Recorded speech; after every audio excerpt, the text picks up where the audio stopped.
عقیدہ ختم نبوت کانفرنس کا سلسلہ وار 19واں پروگرام ہے۔ اللہ تبارک و تعالیٰ اس سلسلے کو جاری و ساری رکھے اور ہمارے بزرگوں کا سایہ ہمارے سر پر تاکہ سلامت فرمائے، ہمارے نوجوانوں کے جذبات کو اللہ تبارک و تعالیٰ بیدار رکھے اور ہم سب کو ہر اس فتنے کا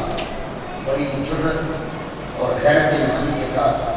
مقابلہ کرنے کے اللہ ہمت اور توفیق دے۔ جو بھی فتنہ اسلام کے خلاف ہے، صرف فتنہ قادیانیت نہیں، یہ تو فتنوں کی آماجگاہ ہے،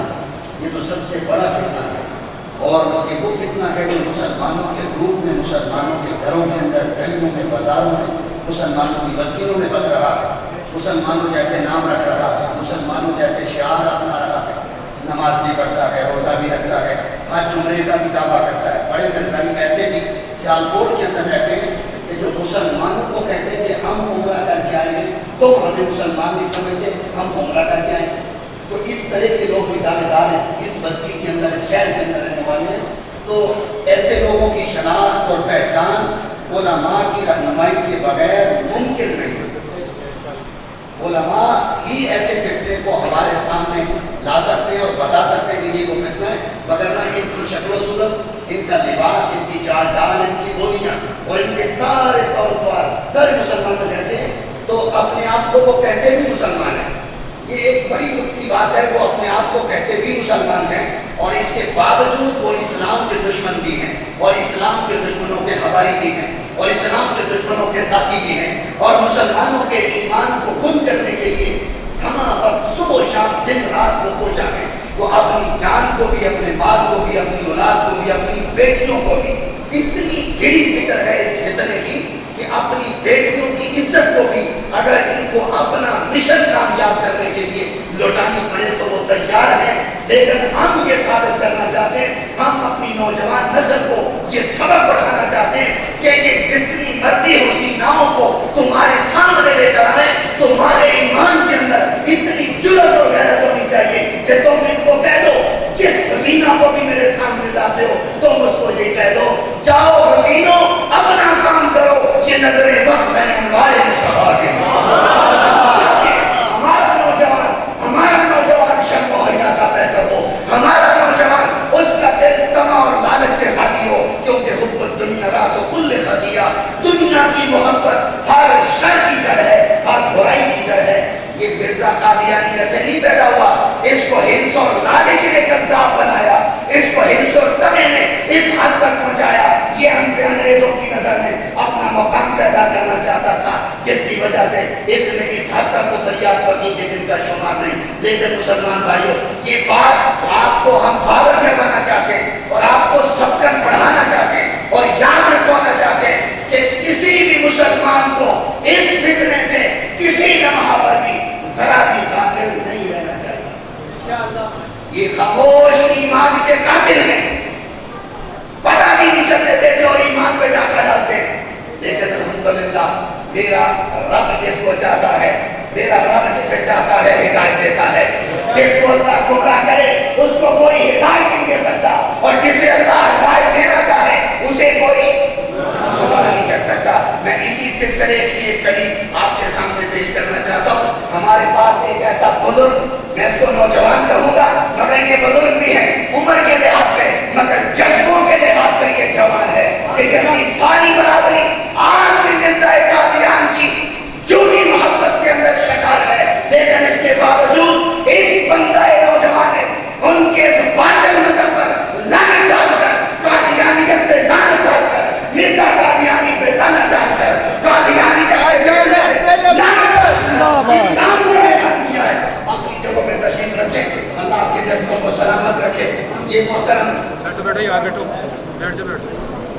نثار احمد صاحب عبد الرحمان حاجی پورے کے باسی ہیں،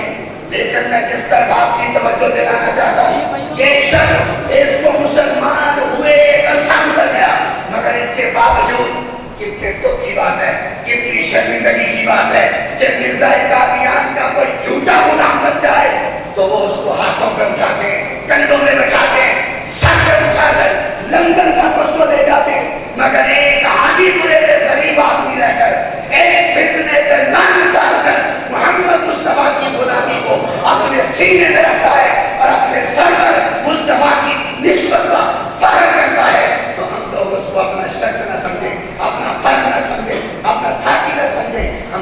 مسجد میں وہ آئے تو ہم آنکھیں کھول کھول کے دیکھیں، وہ ہم سے دین سیکھنا چاہیں اور ہم اس کو دور کرنا چاہیں، لیکن یہ بندہ نوازی بھی ہے، الحمدللہ غیرت مند مسلمان ہے۔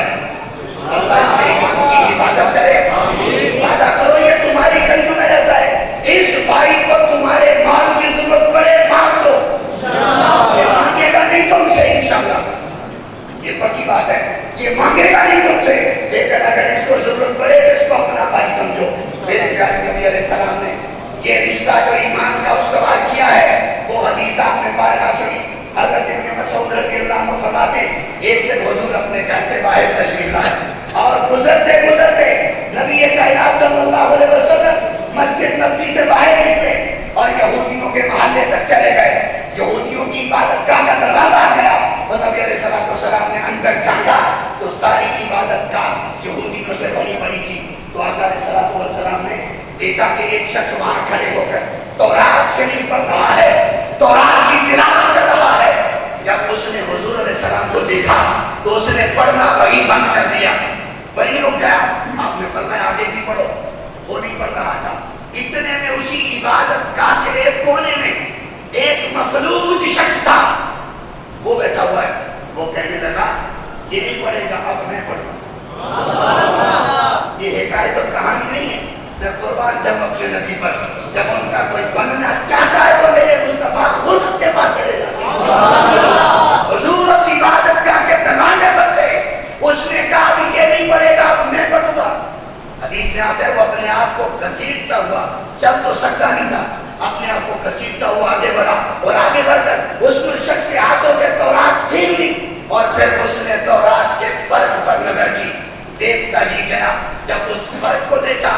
تو وہاں اس نے وہ حلیہ مبارک پڑھا جو میرے اور تیرے آقا مولا جناب محمد رسول اللہ کا تھا۔ حضور کے سیرت و کردار اور سیرت و صورت کے تذکرے تھے، وہ ادھر تورات کو دیکھتا رہا، ادھر پیارے مصطفیٰ کو دیکھتا رہا۔ بالآخر جب اس نے وہ سارا پڑھ لیا تو زبان سے بول کے کہتا اشہد ان لا الہ الا اللہ وحدہ لا شریک لہ واشہد انک رسول اللہ۔ جس کا اس ماحول میں میں ترجمہ کروں تو یہ وہ کہنے لگا کہ یا رسول اللہ تورات جس ہستی کا تعارف مجھے کروا رہی ہے وہی ہستی مجھے سامنے نظر آ رہی ہے۔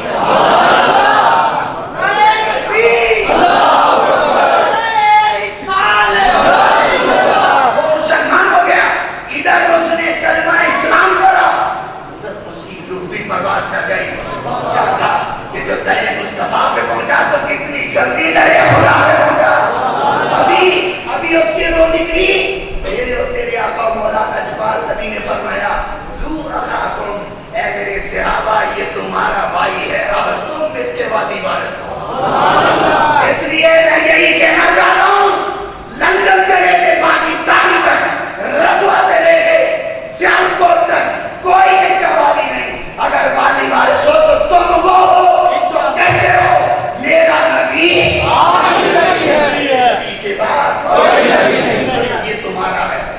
شناخت رکھو گے بھائی انشاءاللہ، پہچانو گے اسے انشاءاللہ، اس کو اپنے بھائیوں والی محبت دو، اپنے بزرگوں والی سنت اور صحبت دو، انشاءاللہ یہ ہمارے کام میں ہمارا ساتھ دے گا اور ہم اس کے ساتھ اس کی زندگی کی ساری منزلیں طے کریں گے انشاءاللہ۔ اللہ ان کو سلام کی ایمان دے اور استقامت عطا فرمائے۔ اب میں عرض کرنا چاہتا ہوں نبی علیہ السلام نے اسی وقت ارشاد فرمایا الحمدللہ الذی انقذہ بی من النار، شکر ہے اس اللہ کا جس نے اس مخلوق شخص کو میری وجہ سے دوزخ سے بچایا۔ کوشش کرو کہ تمہاری وجہ سے کوئی دوزخ سے بچ جائے۔ کیوں بھائی؟ میں ایک مثال دیتا ہوں، اگر تمہاری وجہ سے کوئی دوزخ سے بچ گیا تو اللہ تمہیں خود دوزخ سے بچائے گا۔ قرآن میں ہر جزا و نشانی کا مثال نیکی کا بندہ نیکی ہے، تم اللہ کے لیے کسی کو دوزخ سے بچاؤ اللہ خود تمہیں دوزخ سے بچائے گا۔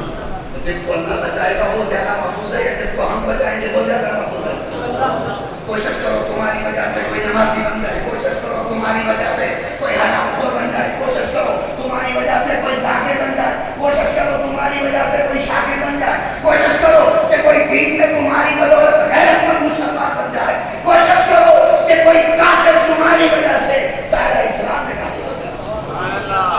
ایک بڑی پریشان کن بات کہنا چاہتا ہوں، وہ یہ کہ اسلام تو سچا دین ہے، میرے نبی کی ختم نبوت تو بڑھا ہے، اس کا منکر کائنات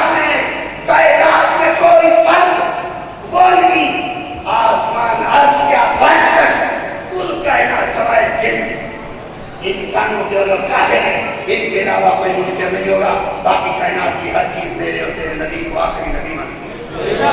مشہور روایت ہے، ایک عربی جو ایک گوشت نہ کر کے لایا، اس نے لا کے حضور کے سامنے ڈال دی، لمبی بات ہے، مگر آقا نے جب پوچھا تو کس کی عبادت کرتی ہے، اس نے کہا اس رب کی کہ جس کی شادی آسمانوں میں ہے، جس کی رحمت جنت میں، سارا بات۔ پھر اس نے آقا علیہ السلام نے پوچھا میں کون ہوں، تو اس نے 5 لفظوں میں یہ کہا تھا،